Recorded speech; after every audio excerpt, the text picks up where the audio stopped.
How do you make $5,000 in 3 hours on a day where most names are red? You read the Monday tape correctly. You wait for your levels to hit.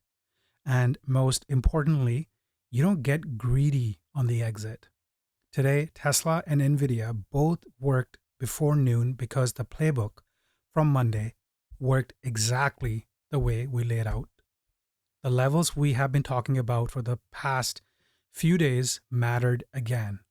So in this video, we're going to break down what happened in the market today, what levels are still in play, and the biggest lesson traders can learn about buying and shorting around key levels instead of chasing random moves. So let's get started. The first thing we need to understand is whether the same levels are still in play. So let's start with QQQ. Yesterday, I talked about how important the 700 level was. Why? Because 700 represents the shallowest pullback. And after 6 consecutive green weeks on QQQs and SPY, it is completely normal to see a few days as red days or some sideways consolidation. That is not automatically bearish. The important part is where that consolidation is happening. If the market is pulling back but still holding near the upper end of the trend, then it is very constructive. That is why we identified 700 as an important level. Now, if we go to the hourly chart on QQQs, you can see exactly what happened today. QQQ tested 700. It even dipped below it for a short period of time. But then buyers stepped in and pushed it right back above that level. So once again, buyers defended that $700.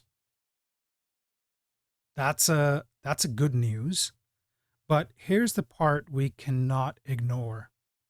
The more times a level gets tested, the weaker it can become. Picture 700 as a wall. Every time sellers try to push price below 700, they are kicking that wall. They're hammering on that wall. They're testing how strong that wall really is. And if that wall gets hit too many times, eventually it can start to develop cracks. That doesn't mean it has to break, but it does mean we have to respect the possibility. And that is what makes this moment important. Today was the third time in less than a week that Q tested the 700 area. For the most bullish case, I would like to see QQQ get away from 700 as soon as possible. I don't want to see price keep sitting on that level, because the longer it stays there, the more times sellers keep testing it, the higher the risk becomes that we finally see a flush below. Now, let me be very clear. If QQQ loses 700, that does not mean the market is doomed. It does not mean we are suddenly in a bear market. It simply means the pullback may get deeper. And technically, even if QQQ's pulls below 700, like let's say 686, 682, 676, the more it trades in that zone, the bigger structure needs to be in place for it to get back to all-time high. If QQQ holds 700, the market can recover faster and possibly push back towards all-time high much sooner. If QQQs lose 700, then the market may need more time. That's something that we just have to understand. We need a deeper retracement. So basically, we may need a deeper retracement, more consolidation, and a little bit more patience before the next clean move higher. So going into tomorrow, the message is simple. 700 is still the key. Above 700, the bullish structure is still alive. But because the level has been tested multiple times, Now, I don't want to see QQQ keep hanging around there. For bulls, the best case scenario is simple. Hold 700, reclaim momentum, and start moving from that level. If that happens, today's dip was just another successful test. But if 700 breaks cleanly and sellers start building momentum below it, then we slow down. Stop forcing dip buys and wait for the next higher low area to develop. Now, if we look at SPY, it is doing something very similar to QQQ. For SPY, the key level is 734. That is the level it needs to be trading above for the most bullish scenario to stay intact. Today, SPY closed below that level. And to be clear, this is not ideal. The faster SPY can recover 734, the faster we can keep the shallow retracement thesis alive. But if SPY is not able to reclaim 734 tomorrow, then I think we have to be open to the possibility of a deeper retracement. Again, that does not mean the market is collapsing. It just means that most bullish path is starting to weaken. Above 734, SPY can still repair quickly. Below 734, we may need more time, more consolidation, and possibly a move into the next support zone before buyers step in again. So for tomorrow, QQQ and SPY are giving us a very clear message. QQQ needs to get away from 700. SPY needs to reclaim 734. If both of those things happen, then this market can still repair very quickly. But if QQQ keeps sitting on 700 and SPY continues trading below 734, then we have to stop assuming everything dip is automatically safe. That is where discipline matters. You don't predict, you prepare. You let the market come into your levels. You watch how buyers and sellers react, and then you take the trade when the risk makes sense.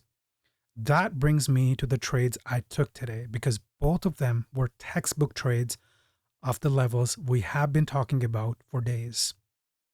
The first trade was on Tesla.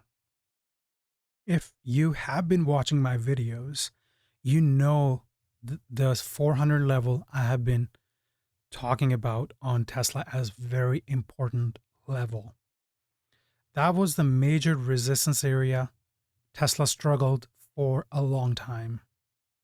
It also lines up with the descending trend line Tesla had been trying to break. Then Tesla finally broke above the 400 level on a gap up day. After that breakout, the stock went almost straight up. So going into today, 400 was always going to be an important level. And at the open, we had market weakness, and Tesla started to lose that 400 level. So if I go in on a 1 minute time frame, let me show you what I saw. So this level right here is the $400 level. And as soon as it broke 400, the first thing to do is, just because it has broken a level, right? In our case, it's 400. That does not mean we take our position. We still have to wait for some sort of pullback. And in our case, the pullback, so it broke and then we're waiting for pullback. And we don't have the pullback yet. So there you go. This is the candle where we got our first test. But just because we're getting our first test here, that does not mean we take the position. We still have to see what the price action is saying. This is a very strong candle. That's a strong buyer stepping in. So if we have to short at that $400 level, at the weakness of 400, we need to be mindful of these large candles. So this is not a trade yet. So we wait, and this is the candle that I was waiting for, which is excellent. That's buyers or sellers, buyers stepped in. They tried to break above 400. but sellers pushed it right back. This is a very bearish candle, but just because the bearish candle has formed, it does not mean we take a position. We still have to be mindful of this large candle. So we just wait. We just wait. And the next candle, again, no trade yet. We are looking for a flush. We're looking for a strong rejection. This is the next candle. Again, buyers are trying to push the price back above 400, right? Remember, 400 is a critical level on Tesla. And the sellers are trying to push it again. Buyers try to push it back up. And look what happened. It went above $400, but then it quickly came right back down. Now, this is very, very bearish price action we're seeing right now. And interestingly enough, we're forming a bear flag.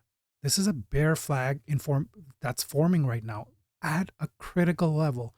So you have to understand these sort of trends, when they happen at key levels, we have to pay attention to that. And look what happened. That's the sharp sell-off we were waiting for. That's the break of the bear flag. And this is where I went short. So essentially I went short, and my exit was just above this candle here. If it would go right back up, it means my thesis is wrong. Buyers have reclaimed 400. So I would be stopping out. And my profit target here is 394. And that 394 came from my daily level, right? We're trading level to level. And look what happened. It traded beautifully and it eventually hits our target. There you go. So this turned out to be absolutely monster trade. And I was able to lock in about 2,500 on this trade. Typically, I like to go a little bit heavier on size, but I was very mindful of the fact that although I'm shorting, right? Although I'm shorting Tesla, but I have to understand, you also have to understand that the overall context of the market is that it's still very bullish. And shorting a name and going against the trend is not a good risk reward setup. It's always best to go with the trend to really maximize on your gains and to really size up for those kind of moves. So here, this was always supposed to be a little bit more riskier trade. And that is why I went for a little bit smaller size, but it worked out pretty good at the end. So that was the short on Tesla. And then I want to just show you the trade I took.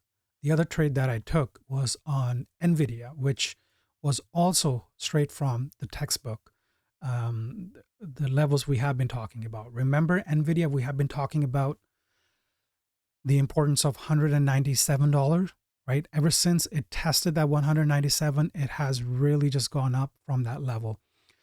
Nvidia had an previous all-time high at $217. So when it broke out of the previous all-time high, at some point it's going to come back to retest it. And that retest is what I was waiting for. That's what I wanted to trade. And I was paying very close attention. So remember, my thesis in the market is still, I am more leaning towards dip buys because the market is still strong. So I'm leaning more towards dip buys. So dip buys is what I'm going to be looking for every single time. But since we had some weakness in the market at the beginning, that's why I shorted Tesla. But my mindset is I want to buy dips. So basically on Nvidia, that dip was 197. So when it proved itself that it can trade above 217, that's when I went long on Nvidia, and that also turned out to be pretty solid trade. So I was able to capture this big move, and I'm still holding on trailers for tomorrow and into the earnings. So we'll see what happens with that. But you can see my P&L on Nvidia as well. So total combined $5,000. So not a bad day at all. And this was all possible because I followed my game plan. So that is from today. But what about some of the names for tomorrow? So let's take a look at those names, because the names I'm about to be sharing with you are the ones that I'm watching like a hawk. into tomorrow and into rest of the week. So first one is Intel, right? We're seeing a little bit of strength coming back into semiconductors, a little bit. Semiconductors are still on a lower time frame. They're still in a downtrend. This is an hourly chart. So you can see this here. This is still in a downtrend. So semiconductor SMH needs to reclaim 550 and needs to start trading above that. So whatever plan I'm sharing, this ETF also has to support it. So as long as SMH is trading above 550, then Intel is my top watch for a bounce. So for Intel, I'm closely watching $114. That's the level I'm watching. If Intel can prove it to me and it can show that it can hold 114, I am going long on Intel. The other name is it's Apple. Remember, I've been talking about the importance of 295. As long as Apple can stay above 295, then the break of $300 becomes a reality. And if the overall market starts ripping higher, watch out for the 300 on Apple, because the moment Apple breaks that 300 on good momentum, this has a very high possibility for it to just continue going higher. So Apple is on my top watch. And the last name is MU. Remember, I talked about the importance of 683 level on MU and how important that level is. So if I go on the hourly chart, you can see this was the previous breakout spot on MU. And look what it did. It came right back. It tested it. It actually opened below that 683, but look where it closed.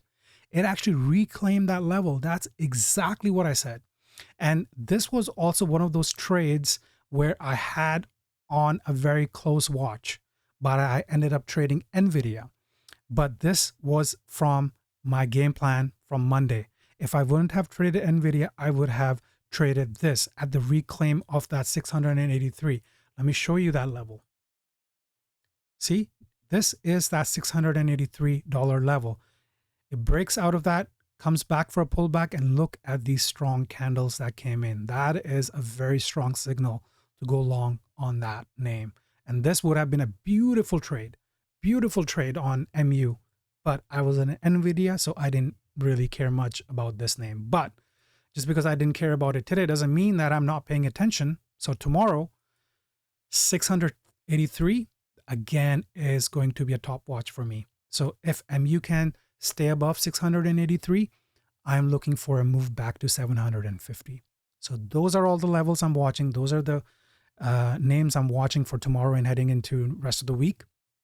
If you found this content to be useful, please subscribe, and I'll see you in the next one. Till then, take care. Bye for now.